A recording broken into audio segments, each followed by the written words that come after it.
Hilti has always enjoyed a long reach into the commercial interior finishing industry, and up until now they suffered a product gap, and that was drywall cutout tools.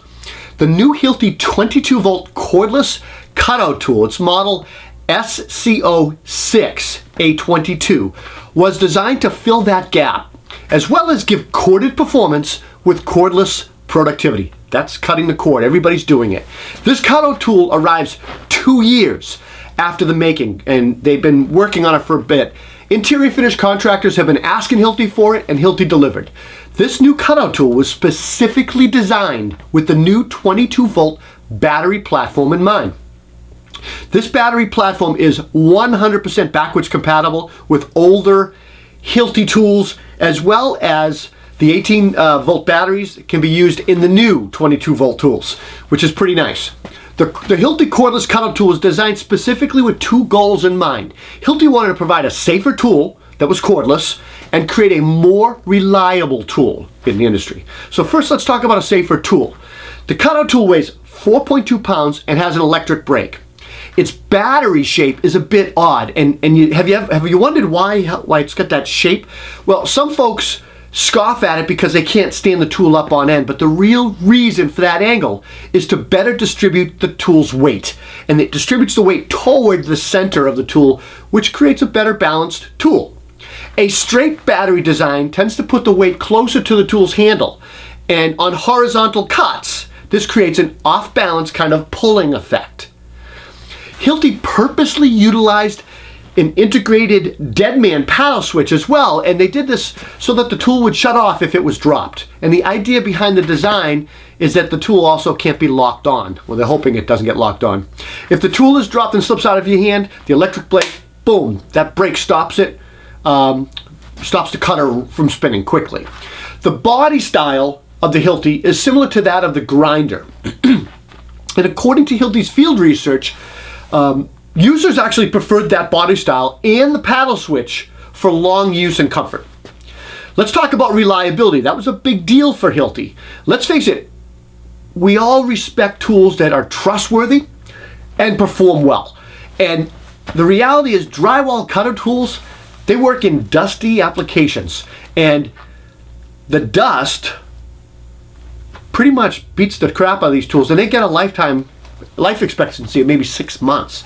Hilti's most ambitious challenge was to create a cutout tool that would last 2 years in this dusty environment. The 2-year mark actually fits in with their organizational 2-year warranty. So how did they do this? Well, Hilti achieved this robust longevity by reworking their design to direct dust away from the brushless motor, as well as seal the electronics in the brushless motor in a large heat sink that keeps the tool running cooler, but also keeps the dust out of it. Let's talk about power. Hilti wanted to create a cutout tool that was as powerful or more powerful than most commonly corded cutout tools. The two that I think of mostly is the DeWalt corded and the RotoZip. The new Hilti cutout tool will cut through denser materials. It'll go through stuff like soundboard, doubled up wallboard, and admittedly, I didn't notice a difference between my corded cutout tool and using the Hilti until I swapped the bit and I used the 5/32 bit and the 1/4" bit. Albeit most guys use that 1/8 bit, but the larger bits tend to bog down when you push too hard. And the Hilti didn't bog down at all. It was smooth cutting. To me, the win here is that you can move faster without swapping out your bit when cutting doors and windows and things like that. You can leave that different, bigger bit in. For runtime, Hilti told us that they were able to achieve 146 lineal feet in 1/2-inch drywall with a 2.6 amp hour battery. We did the same test. We got 170 lineal feet, 2.6 amp hour battery, and 398 feet with that 5.2 amp hour battery. Let me tell you what that equates to. If we think of single gang electric boxes, the 2.6 amp hour battery gets 185 boxes, and the 5.2 amp hour battery gets you almost 496 single gang boxes. One thing I noticed when I was moving counterclockwise with the cutter is that the dust actually moves away from your face instead of shooting back at you. And I'm not sure Hilti intended this, but it's certainly a nice consequence of that design. from 5/8 inch single layer to double layer drywall. The tool handled itself well. The tool features 2 bright LEDs there at the front of the tool, which really lit up the cutting area.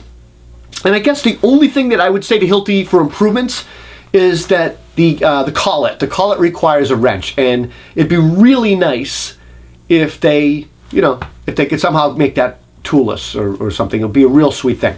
Let's go back to the batteries a little bit. The B22 batteries, the new ones that came out. The Hilti cutout tool comes with, in a kit, it comes with 2 B22 batteries, and they are 100% backwards compatible with both Hilti 18 volt and 22 volt cordless tools, which means you do not have to replace your cordless lineup. And Hilti designed these new batteries to give you more work per charge, so especially the 5.2 amp hour battery. Really nice. You don't have to, they did it without changing the size, the weight, or the price in comparison to the 18 volt batteries. Cost. The 22 volt cutout tool comes as a bare tool for $299 or as a kit for $379. The kit comes with 2 B22, the new batteries, 2.6 hour batteries, a charger, and a tool bag. Hilti designed this tool to last 2 years versus a corded version which lasts 6 months. The Hilti's actually cheaper in the long run and is more convenient to use. If you buy into my theory, you'll go through 4 corded tools versus 1 Hilti. Think about that. The jury's still out whether Hilti will achieve this ambitious minimum 2-year longevity. Minimum 2 years is what their goal was. But what's certain to me was that the Hilti 22 volt cutout tool is durable, powerful, and surprisingly quieter than expected. I'm Rob Robillard.